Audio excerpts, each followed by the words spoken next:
et 11 ans avant la seconde. Alors, je me suis demandé bien comment me présenter, quelle est me justifier ma présence ici. La principale, c'est que depuis que je suis tout adolescent, j'ai fréquenté les bibliothèques très assidûment. Quand j'étais à Montréal, j'étais un client de la grande maison à Cologne, de la rue Sherbrooke, qui est devenue l'édifice Gaston Miron. Une bibliothèque qui a été inaugurée en 1917, en pleine guerre mondiale. Alors, voilà. Alors, ma présence ici, c'est que je voudrais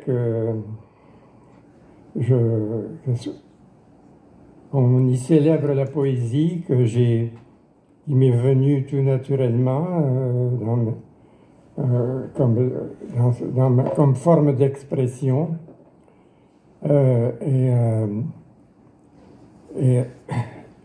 Et en 2023, c'est le 70e anniversaire de la création des éditions de l'Hexagone.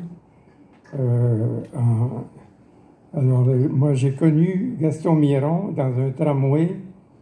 Nous allions à l'Université de Montréal. J'avais sous le bras le premier recueil de Saint-Denis Garneau, Regards et jeux dans l'espace. Et tout de suite, nous avons fraternisé.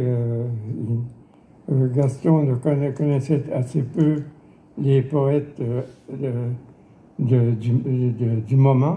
Il connaissait beaucoup la poésie des années d'antan, de Fréchette, tout ça. Alors, je l'ai aidé. Il a été très intéressé par ce que je pouvais lui faire découvrir. Alors, nous avons ensemble fait du scoutisme. Après, nous avons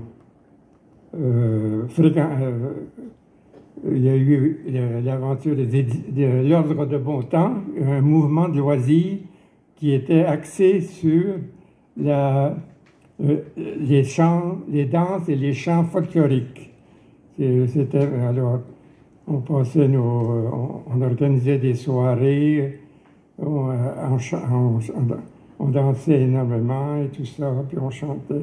Alors, puis par la suite, nos routes se sont un peu écartées. La vie nous a emportés sur des chemins différents.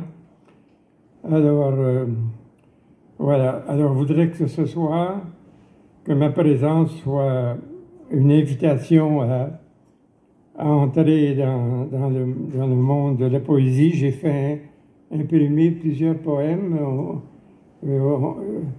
Alors, tous ceux qui voudront iront prendre un feuillet et pourront venir lire un de ces poèmes. Alors, pour l'instant, j'avais cédé la place à Pierre Neveu, à Christine, qui va vous raconter un peu par le menu la façon dont elle pourra nous dire comment elle a été séduite par cet épisode de la vie littéraire